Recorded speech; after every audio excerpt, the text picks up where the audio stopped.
Can you hear me now? Testing, 1, 2, 3. Testing, 1, 2, 3. Welcome to the stream, the Amphibian and Fish channel.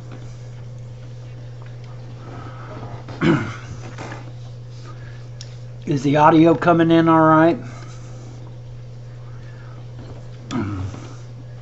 Yeah, it does seem like it's been a while since you've been in one of my streams. Fight, fight, fight your water, Joel says. Yeah, that's basically the impetus of this stream, Joel. Is the audio okay?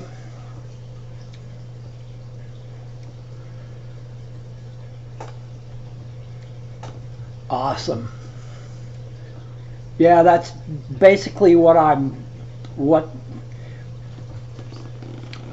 this stream is about.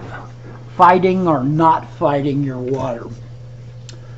I figure we probably ought to let a few more people roll in before we get started. Hey David, welcome to the stream, man. Amphibian channel says my angelfish pair just laid eggs and I don't know what to do. Well, pat yourself on the back for having enough husbandry skills to get your angels to a point where they can lay eggs. There are a lot of different ways that people handle angelfish eggs. Some will just leave them in the tank, in which case they'll either fungus or your angelfish will eat them, or both. Or you can pull the eggs. And if you pull the eggs, I would highly recommend methyl blue in the water to help fight fungus. A steady flow of water. So like an air stone not too far away from where the eggs themselves are.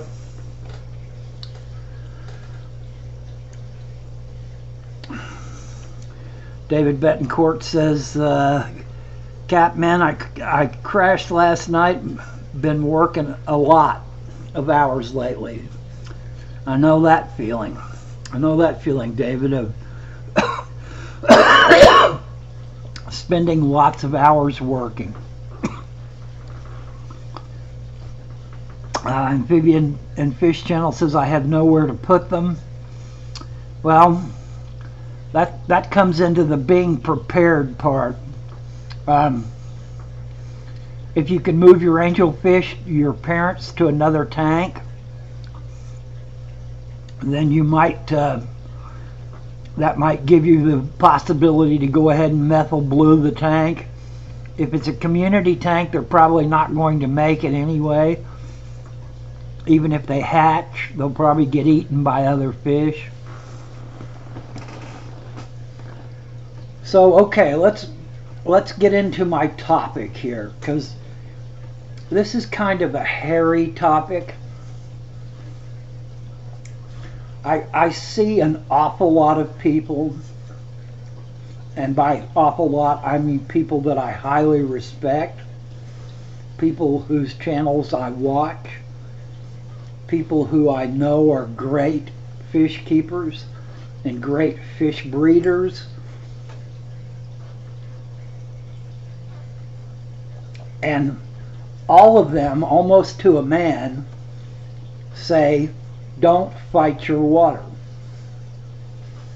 And what they mean by don't fight your water is don't try to change your water coming out of your tap or your well or wherever you get your water from, so much so that, you know, say your water coming out of your tap is 600 TDS and low nitrate.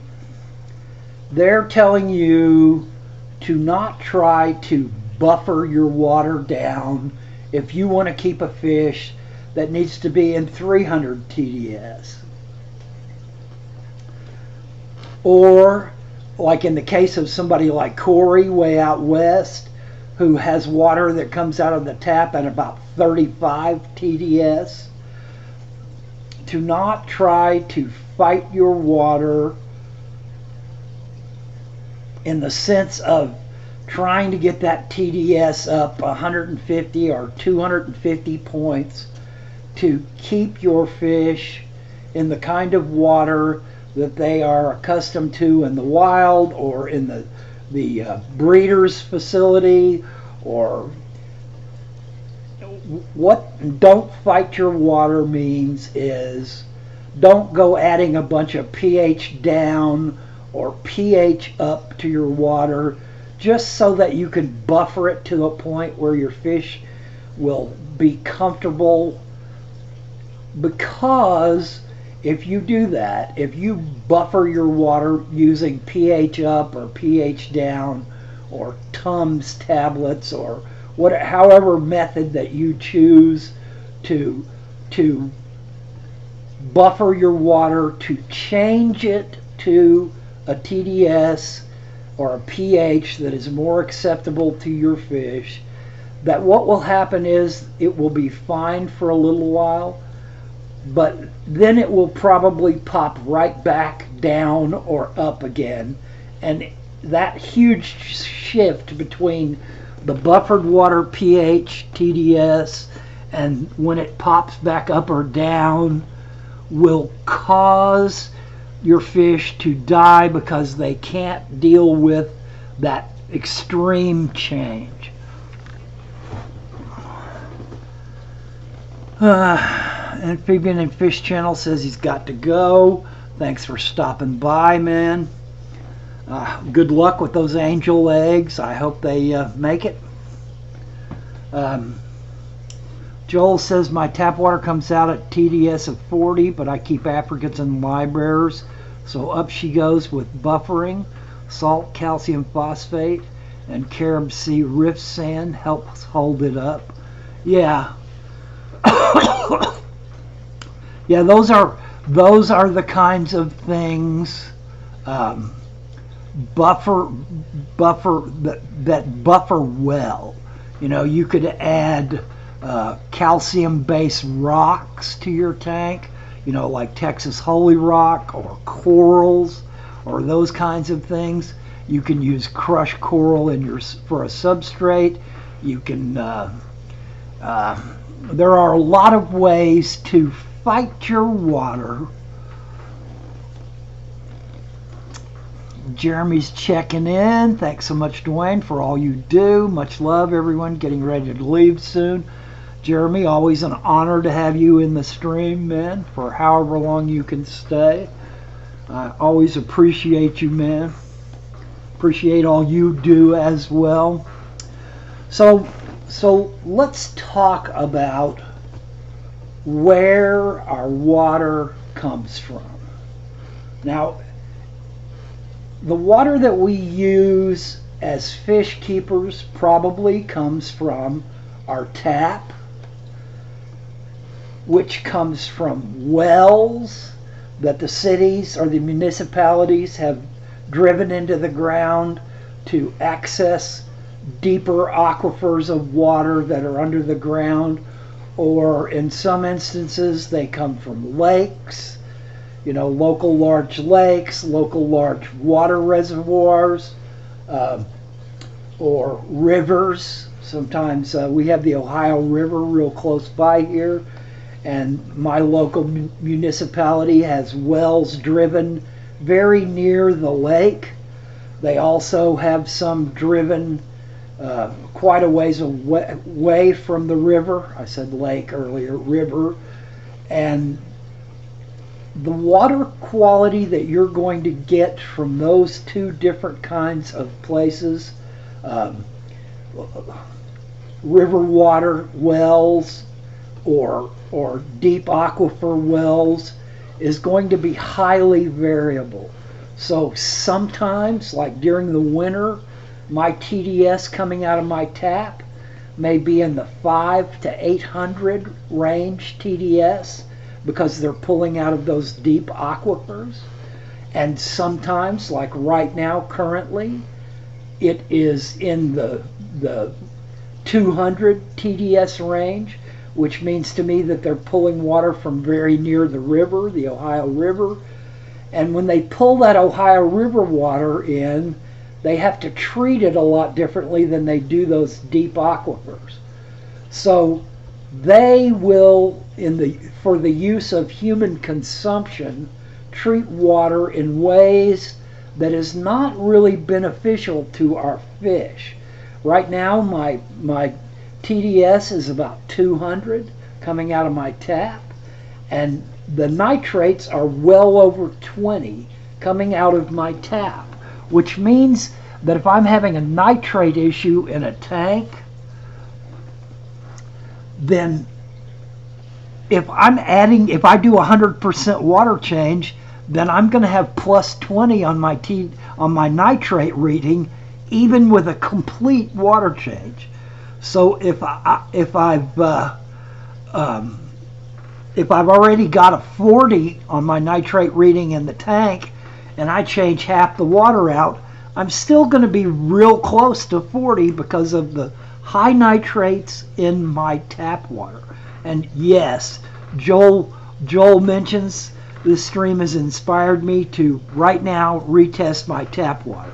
And if nothing else happens in this stream, if nobody gets anything else out of this stream, the idea that you would test your tap water regularly to see exactly what is coming out of it is invaluable. That will save you so many issues. Now, it will create some when you recognize what's in your tap water that you need to fix, i.e. fight, but it is invaluable that you would think about continuously that you need to test what's coming out of your tap. Okay, so tap water is one of the places that we get our water that we put in our tank. Now, there are other places.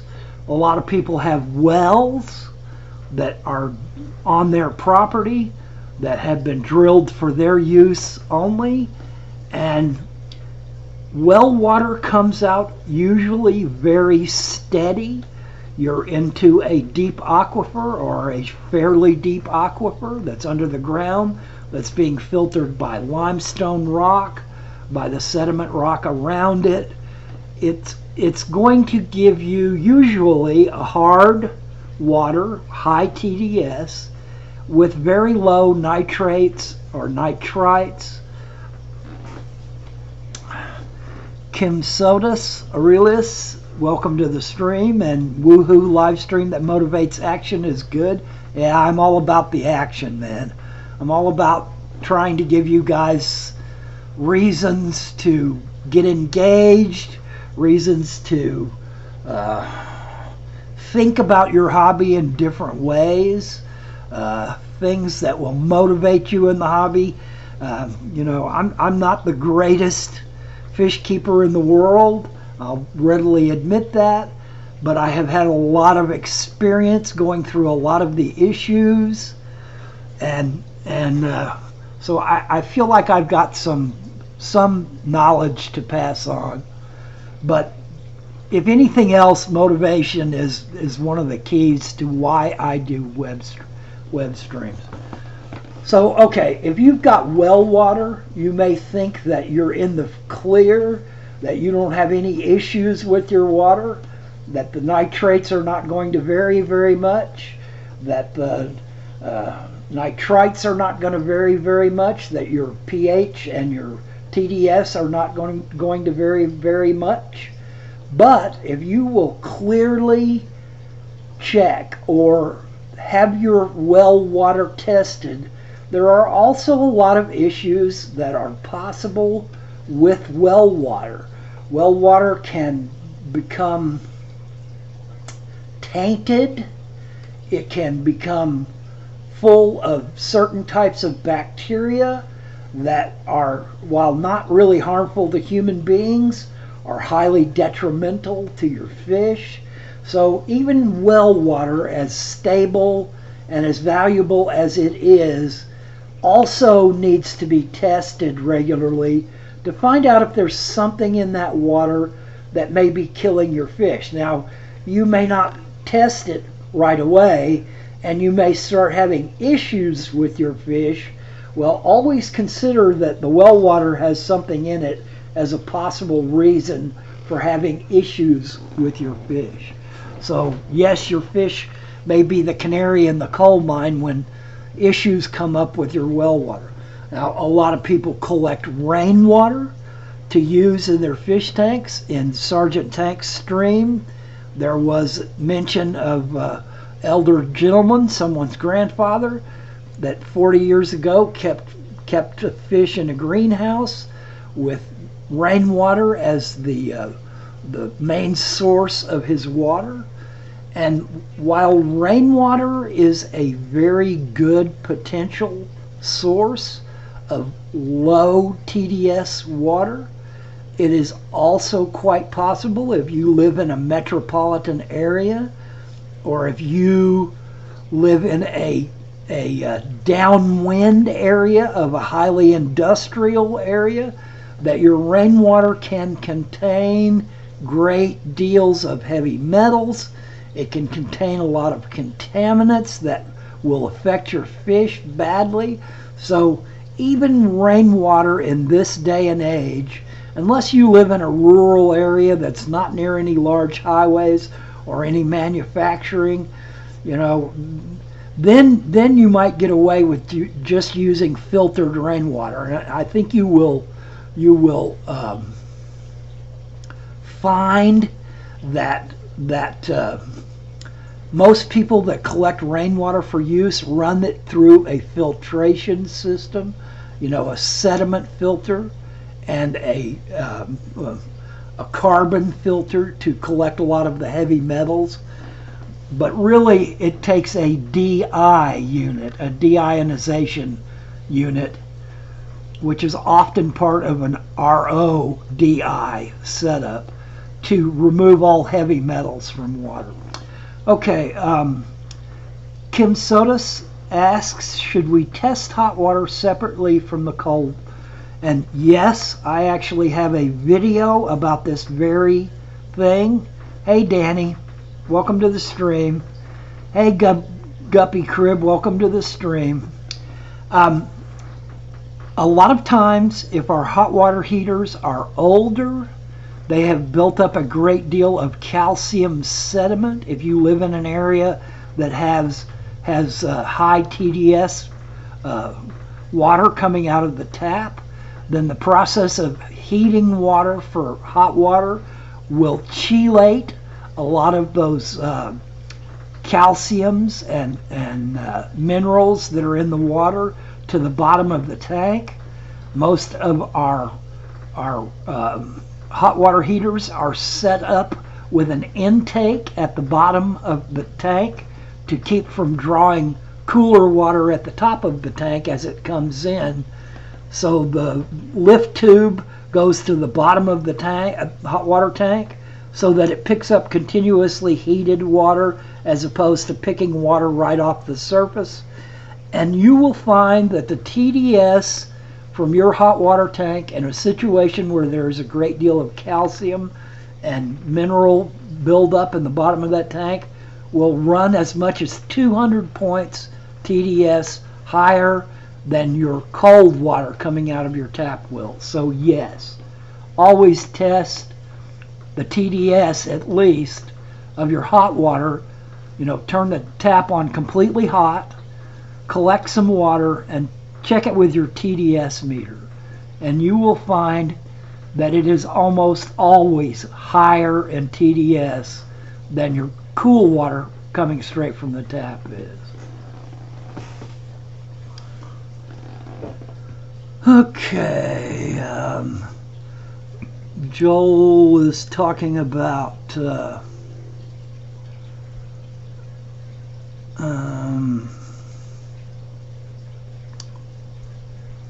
Joel and Captain are talking about salt conversion and running brackish tanks. I have never in my life had a brackish tank, so I'm going to have to bow out of that conversation in the sense of my personal experience offering something. I know that mollies love salt water. I'm not so sure about guppies. I doubt that there's much salt water in Mexican rivers where guppies and inlers and stuff come from. So I would excuse me, I would have my doubts as to how well guppies would do in salt water.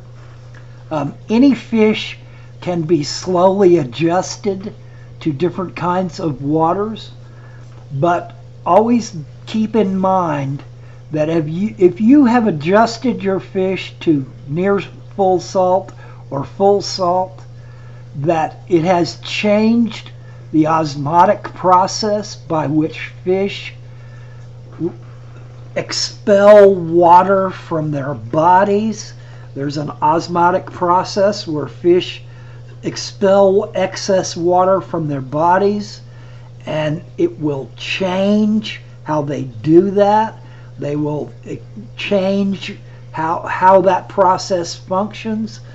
And when you ever try to go back to a non-salt water, a lot of fish have great difficulty coming back down. It's like TDS.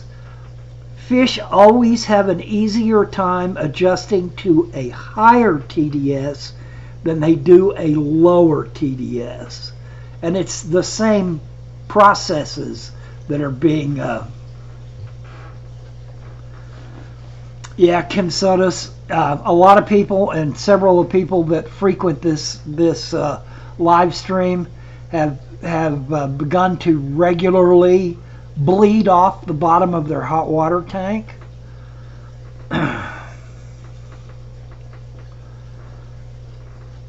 Julian Martin calls me a dirty old bearded geezer. F. And everyone has a right to their opinion, man. I'm all for freedom of speech, but not necessarily in my chat.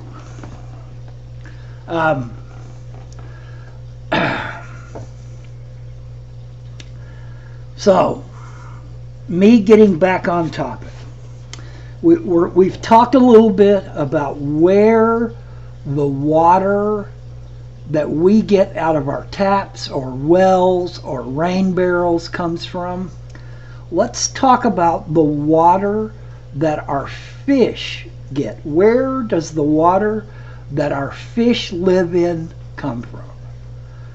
And this is a completely different set of values than where we get our water to keep our fish. Joel got him. And yeah, my normal mod wall isn't in effect today. There's only 8 people in the stream, so I guess that's why I don't have 15 mods in here all at once. Our fish in the wild come from rivers and lakes and streams and puddles in the sense of killifish. That's all right, Valley Fish. Welcome to the stream. And Jordan's Fish Room, welcome to the stream. We're talking about fighting your water. And I'm at the point now where I'm discussing where the water that our fish live in the wild comes from. So, one of the first places that water comes from is from ice melt up in mountains. And these occur all over the world. They have aquariums. Welcome to the stream. The ice is on the upper slopes of mountains, or the snow is on the upper slopes of mountains, and it melts and runs down into streams, which then connect up with other streams and finally join rivers. And that is where a great deal of the water in the rivers and lakes of the world come from, is from mountain snow and ice melt.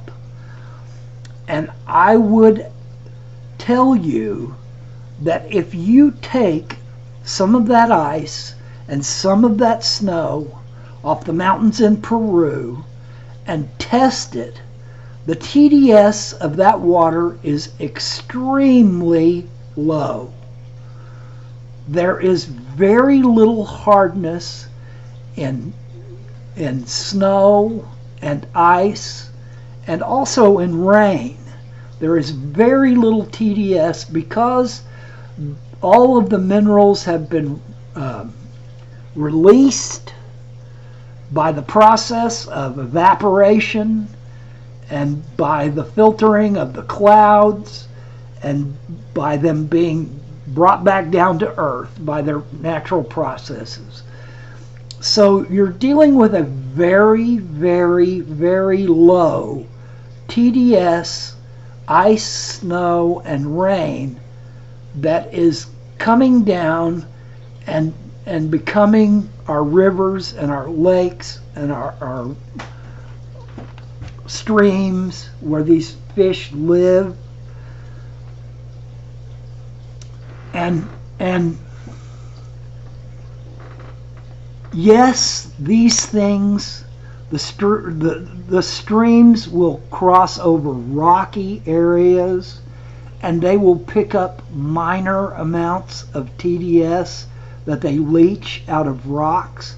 But for the most part, rocks generally are not calcium-bearing rocks like limestone or Texas Holy Rock that will leach a great deal of calcium out, or that the stream or the river or the lake hasn't already leached out long, long ago, so that we find in local streams and rivers in South America and even Africa and pretty much all over the world that the TDS of the native waters that these fish live in is usually pretty low. Now that's not a generalized thing. There are lots of places where the rainwater, the ice melt runs over heavily calcified rocks and creates a very high TDS. Lake Malawi, Lake Victoria, all of these places in Africa. I was just looking at something. Are highly enriched with minerals and TDS. So there are a lot of places where the native waters have high TDS. Hey Jim, welcome to the stream, man. I'm leaving to take Phil to the store. Okay, honey. The turquoise fish is huffing. All right, I'm going to do water changes after I get done with my stream here. So what I'm trying to get across to you is that if you look at the native waters that these fish come from, a great deal of the time the ice melt, the snow melt, and the rain is very low TDS water that's going into these streams. Now, there are other places that the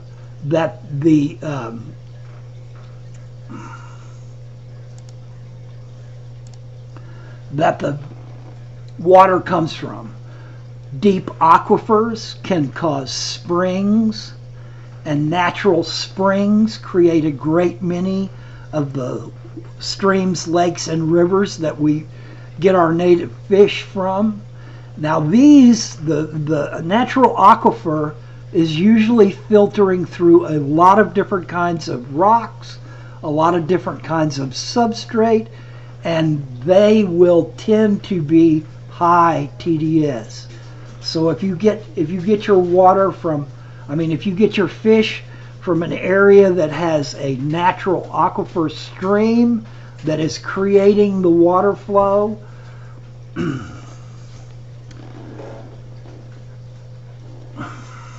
then you are going to have a native fish from high TDS waters.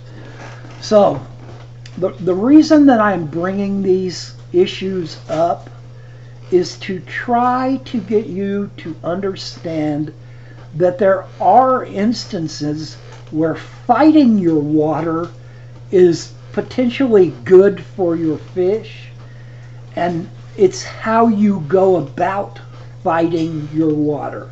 Now, what actually is fighting your water?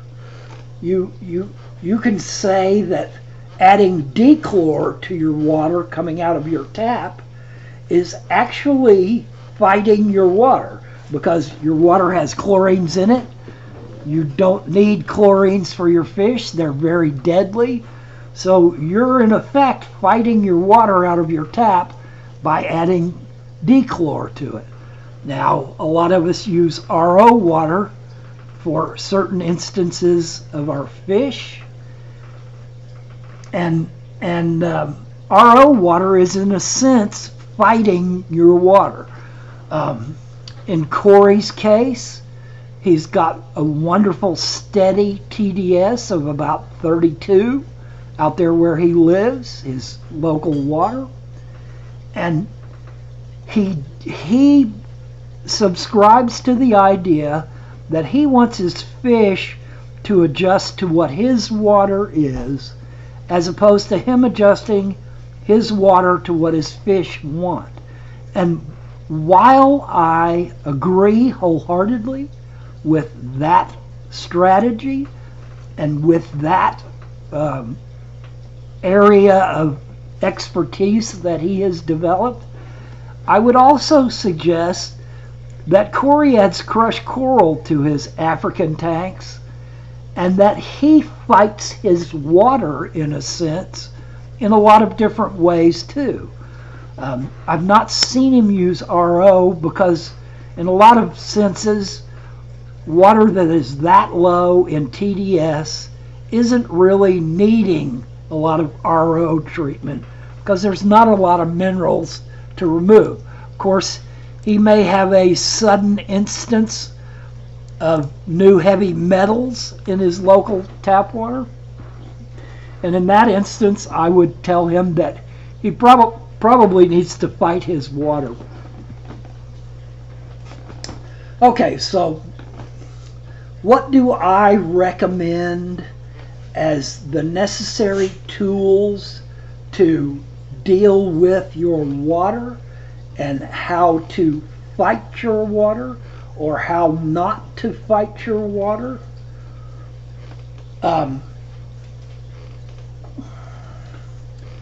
I think that every fish keeper should have a TDS meter. I know that a lot of people disagree with this, and I'm perfectly okay with their right to disagree, but I think as time goes on, it will be proven more and more true that a TDS meter is a valuable instrument in your arsenal, your tool bag as a fish keeper. And TDS stands for total dissolved solids. And while this instrument will also read certain nitrate ions and certain nitrite ions, which are a biological process created instead of a mineral KHGH created, I still think that it is a valuable tool to use testing your tap water and testing your tank water over a long period of time to give yourself an idea of what's going on with the TDS in your tank. If you know that the water goes in your tank at 200 TDS and you get a reading of between 250 and 275 for 10 weeks in a row, and then suddenly you're getting a reading of 350, then you know from your TDS meter alone that it is time for you to look in your tank and try to figure out where all of this other ion is coming from. It could be a dead fish, it could be dying plants, it could be lots of things going on in your tank that suddenly cause that issue. But I think that it is a very, valid instrument to have in your arsenal. I would also recommend that you have either test strips, and please look around and find a test strip that is recognized as being a decent test strip. There are a lot of bad test strips out there, and I think that will give you a semblance of what the actual water parameters are of your water coming out of your tap and your water in your tank at a glance. And I think you can also use liquid tests, which in some cases I think are better, and in some cases I think are worse than test strips. And the variable is high, but as you spend more money, usually, on test kits that will show you nitrites, nitrates, potentially ammonia, potentially KH, and potentially GH in your tank, you will, as you spend more and more money, normally those test kits become more accurate. And you're just going to have to learn what your own money situation is towards the hobby and where you want to dedicate that money situation. And test kits or test strips are a very valuable expense. pH is also a valuable measurement. A lot of test kits, a lot of TDS meters will come with a pH meter also on board, and those are valuable things. But I think that you will discover that pH per hydrogen, how much hydrogen is in your water, varies highly depending on how much aeration you have in your tank, depending on how many air stones you have in your tank and what kind of air stones you have. I think it is possible to have an extremely low pH in very hard water, and I think it is also possible to have an extremely high pH in very low TDS water. So I think that while pH is a valuable measurement, I also think that TDS can be a more valuable measurement when you're trying to test what's going on in your tap water, and over a period of time develop a long list of TDS readings out of your tank that will show variance in your tank water. And when that gets way out of whack, then you need to get your test kits out or your test strips out and go deeper into it and try to understand why you're getting this wild reading from your TDS meter.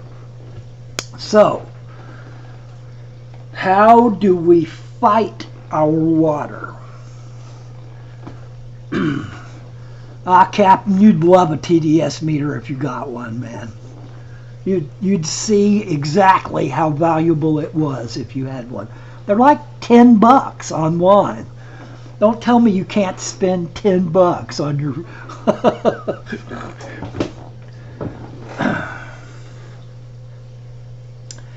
Yes, Kim Sotus, tests can be boring to do. They can be hard to do. They can be a pain in the ass. But in some cases, they are very valuable to the health of your fish, because you can catch something by doing regular testing that you won't see. Your fish may be trying to tell you, but you may not recognize what your fish are telling you. So let's talk about fighting your water in ways that are not dangerous to your fish. Because I'm here to tell you that there are lots of cases where you need to fight your water. Um, while the chemicals that are put in our normal tap water are not really harmful to most fish aren't going to be that sensitive to those chemicals. We do have creatures in our tanks that are very sensitive to those kinds of chemicals. I would caution people that are keeping expensive and rare shrimp against just using straight tap water all the time, unless they live in an area where they really trust their municipality to not suddenly throw some strange chemical in their water, which is fine for humans, but not fine for shrimp, expensive rare shrimp. I think in that instance that your best bet is to use RODI water, reverse osmosis deionized water, which runs through a 4-stage process. It has a sediment filter, it has a carbon filter, it has a reverse osmosis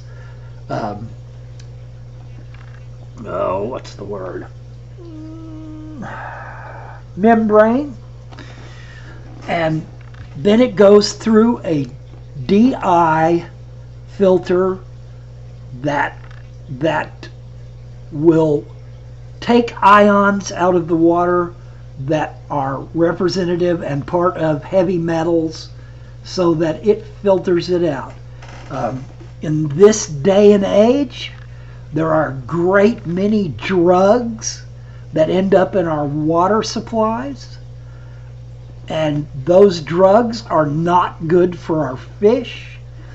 If you've got 1 million people in a metropolitan area taking some kind of anti-anxiety pill, that anti-anxiety pill is going to access the water supply through the sewer system, and the treatments that they use to do our regular water supply are not going to remove all of those drugs and chemicals, and our fish are going to be exposed to those chemicals through our tap water. And I think that this is an issue, while not seriously bad at this point, is going to steadily get worse as our metropolitan areas get larger, as our population is more and more medicated. We are going to see higher and higher amounts of parts per million of different kinds of drugs in our water supply that will begin to affect our fish more and more and more and more. So in that sense, I think you need to fight your water desperately, and RODI is about the only way that I know that you're actually going to be able to get rid of that, other than distilling them. You know, distilling the water. If you have a distillery, you could set that up and vaporize the water, and you will get rid of most of those kinds of chemicals in that manner.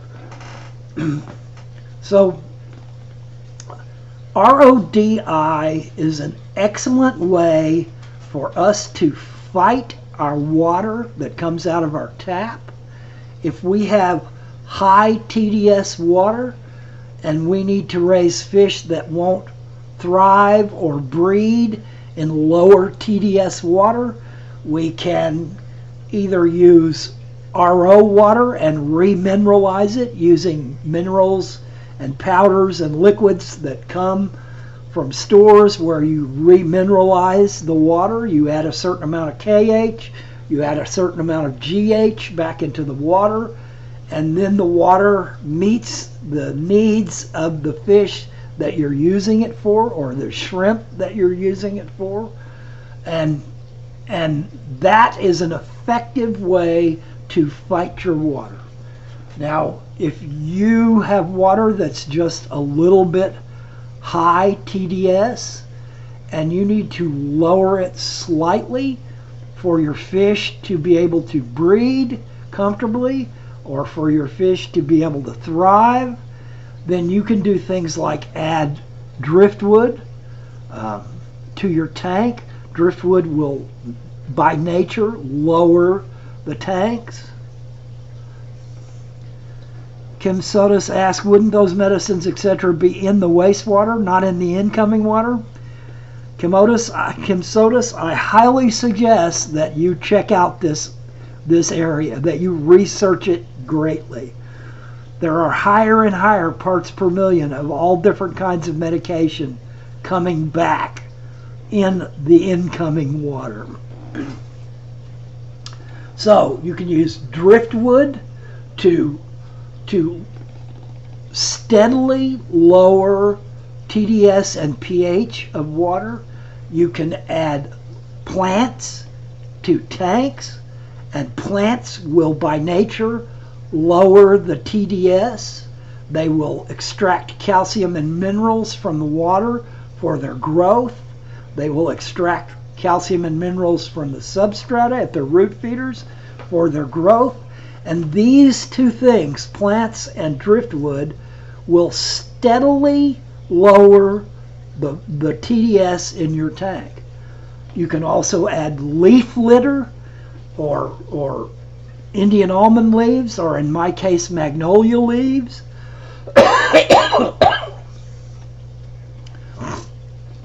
If you're sure that those leaves come from an area that's not heavily polluted, you know, I've got a magnolia tree in my yard, and I go out and pick those leaves as they're dying and about to fall off the tree. I know that they've not had, you know, heavy pollution. I mean, I live in a neighborhood and I live in a small city, but it's not a heavy enough pollution to bother shrimp or fish. And leaves will add tannins to the water.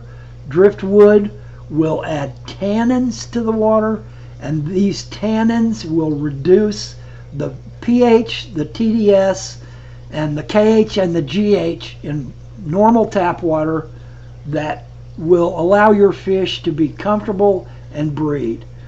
And that is an effective way of fighting your water.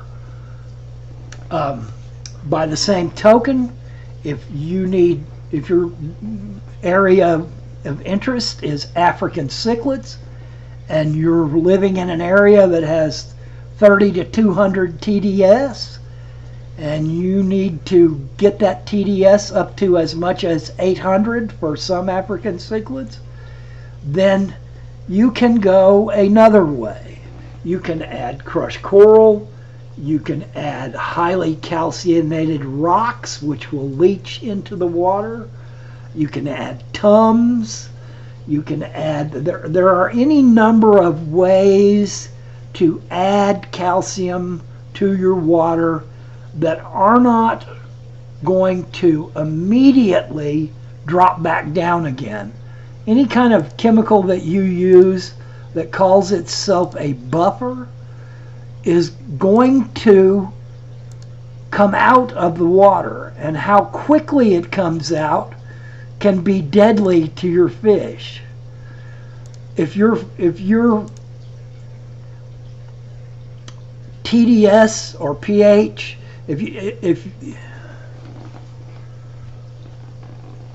Joel, it's all that. Everything that we pee out goes into our local water streams. You know, everything that goes into our sewer system has a very low likelihood of being filtered out of our water. Now, there are some places that work especially hard at filtering these drugs, methamphetamine, antidepressants, opioids. All these things end up in our sewer system because of use and expelling, and then they run through our sewer water treatment. Now, some of this stuff is taken out, but how much is taken out is not something that the local, hey, Flint's Fish Farm, welcome to the stream, man. How much is actually removed from the water is not something that your local water supply company, your local water utility, is very likely to tell you with any great accuracy, because they know this is an issue, and they're dealing with it as best they can. The water that they're releasing for consumption is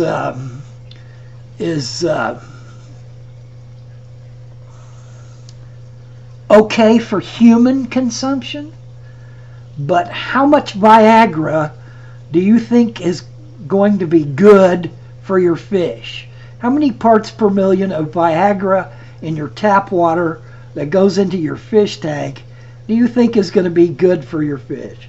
How many parts per million of methamphetamine that goes into your fish tank do you think is actually going to be good for your fish? And I'm not saying that this is a critical issue right this moment, because it's still low on the scale in most municipalities, but it is steadily on the rise. And it is another reason to, quote, quote, fight your water. So I think I've given you a lot of reasoning behind why most really good fish keepers tell you not to fight your water, because of how difficult it is, because of the pitfalls that it presents. If you try to go an easy method of buying pH down or pH up and adding it to your tank water, it will pop right back up the next day, or it will keep crashing too low. You know, the buffering quality of our water depends on TDS, pH, GH, and calcium in our waters, KH. If we have waters that are high in KH and GH, then the water has high buffering capacity. And that means that it will be stable for longer, even in the face of plants removing it and tannins in the water and pH down added to this water. High KH, GH, TDS water will pop right back up again. I lost over 100 fish overnight by this very fallacy. I had been breeding Jack Dempsey's, line breeding Jack Dempsey's for over 10 years, trying to achieve a certain quality of Jack Dempsey's.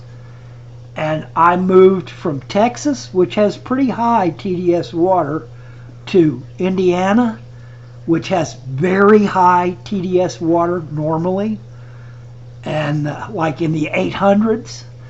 And I knew that water was going to be hard on my fish, that